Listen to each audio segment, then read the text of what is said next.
ఖమ్మం రైతులకు బేడీలు వేసి తీసుకెళ్లిన ఘటనపై ప్రభుత్వం సీరియస్ అయింది. బెయిల్ విచారణ కోసం కోర్టుకు తీసుకొచ్చే సమయంలో రైతులకు బేడీలు వేయడంపై ఆగ్రహం వ్యక్తం చేసింది. ఈ ఘటనపై ప్రభుత్వం విచారణకు ఆదేశించింది. విచారణాధికారిగా డీసీపీ సాయి కృష్ణను నియమించింది. మరోవైపు ఈ ఘటనకు సంబంధించి ఇద్దరు ఏఆర్ఎస్ఐలు వెంకటేశ్వరరావు, మున్నా నాయకులను సస్పెండ్ చేసింది.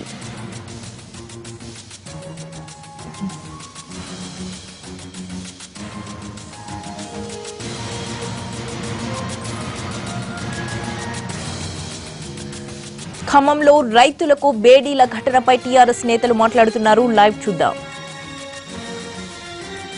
కారకులు ఎవరు, ప్రోత్సహించింది ఎవరు, చేసింది ఎవరని చెప్పేసి క్షుణ్ణంగా అధ్యయనం కోసం, అదేవిధంగా దాని చర్య కోసం ఎంక్వైరీ కమిటీ కూడా వేయడం జరిగింది.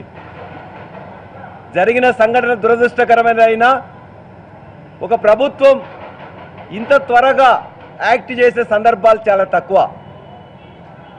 ముదిగొండ కాల్పులు జరిగితే 10 మంది చనిపోతే ప్రభుత్వం ఏ పోలీసు మీద చర్య తీసుకోలే. కాగా వాళ్లకు ప్రమోషన్లు, అవార్డులు, రివార్డులు ఇచ్చింది గత కాంగ్రెస్ ప్రభుత్వం.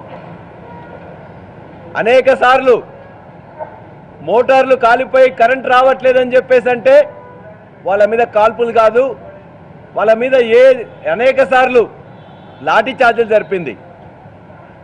అదేవిధంగా విత్తనాల కోసం లైన్లో ఉంటే కూడా లాఠీ చార్జ్ జరిపింది. ఇవాళ కాంగ్రెస్ నాయకులు రైతు పక్షపాతిగా చాలా నటిస్తున్నారు.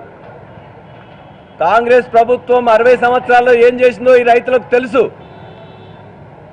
17 సంవత్సరాల్లో తెలుగుదేశం ఏం చేసిందో కూడా ఈ రైతులకు తెలుసు.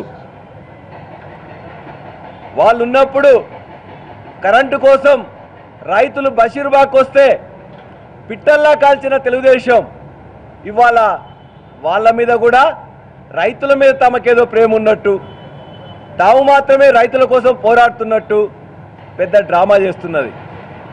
కాంగ్రెస్ తెలుగుదేశం చేస్తున్న డ్రామాలు నేతి బీరకాయలో నెయ్యి ఎంతుందో ఈ రైతుల పట్ల ఆ పక్షాలకు అంతే ప్రేమ ఉందని చెప్పి మేము భావిస్తున్నాం. కాబట్టి ఏ ప్రభుత్వం అయినా, తెలుగుదేశం ప్రభుత్వం కూడా తను కాల్పులు జరిపినప్పుడు రైతులకు పక్షాన ఏ చర్య కూడా తీసుకోలే.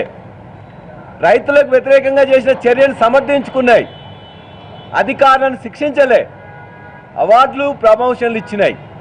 మొట్టమొదటిసారిగా ఈ 3 సంవత్సరాల్లో రైతుల కోసం జరిగిన కార్యక్రమాలు కోకొల్లలు. రైతులకు వ్యతిరేకంగా ఒక చిన్న కార్యక్రమం కూడా జరగలే. రైతుల గౌరవానికి ఎక్కడ భంగం జరగలే. రైతులను ఆదుకోవడానికే నిత్యం కేసీఆర్ గారు, వారి ప్రభుత్వం కృషి చేస్తున్నది. ఇవాళ కూడా జరిగిన సంఘటన మీద రైతుల గౌరవం తగ్గించొద్దని, జరిగిన దురదృష్టకరమైన సంఘటన ఇంత తొందరగా చర్య తీసుకున్న ప్రభుత్వాన్ని ఖచ్చితంగా ధన్యవాదాలు తెలియజేస్తూ, అధికారులు ఎవరైనా రైతుల పట్ల మరొక ఎవరి పట్ల కూడా ఈ విధంగా ప్రవర్తించకూడదని చెప్పేసి టీఆర్ఎస్ ప్రభుత్వ ధ్యేయం. టీఆర్ఎస్ ప్రభుత్వం ఈ విధంగా యాక్ట్ చేసినందుకు ఖచ్చితంగా ధన్యవాదాలు తెలియజేస్తూ, డ్రామాలు చేస్తున్న తెలుగుదేశం, కాంగ్రెస్, ఇతర ప్రతిపక్షాలు ముఖ్యంగా తాము చేసిన కార్యక్రమాలు ఇంతకుముందు ఏం చేసినామనేది గుర్తు చేసుకోండి. మీరు రైతుల కోసం బాగు చేసినట్లయితే ఇవాళ కూడా రైతులకి ఈ పరిస్థితి ఎందుకుందని చెప్పి గమనించండి. 6 దశాబ్దాలుగా కాంగ్రెస్ పార్టీ భారతదేశంలో నాయకత్వం వహించి మిర్చికి ఎందుకు ఎంఎస్పి ప్రకటించలేదు?